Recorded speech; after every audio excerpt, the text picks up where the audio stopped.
ना हुई तो चंदन भैया कम से कम 2 किलो तो वजन कम हुई आज के रात। आइए आइए एक डांस करता हूँ जो मैं ना रुक जा भैया रुक जा।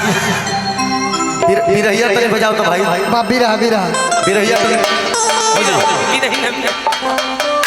जैसे गोरी तने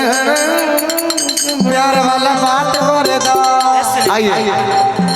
आजकल घर घर में वो चीज है मर्द मेहरारू की लड़ाई भाई।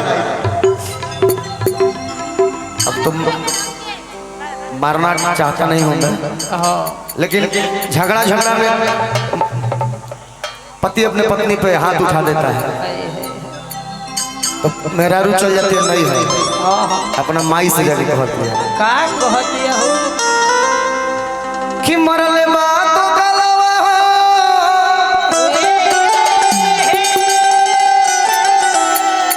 बड़ा प्रिय गाड़ी है मेहरारू कि मरले बात तो गलवा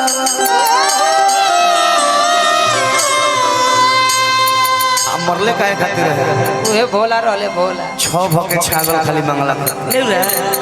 कि मंगला खाती 6 भके छगलवा आज रे भाई अरे जिया जिया मरले बात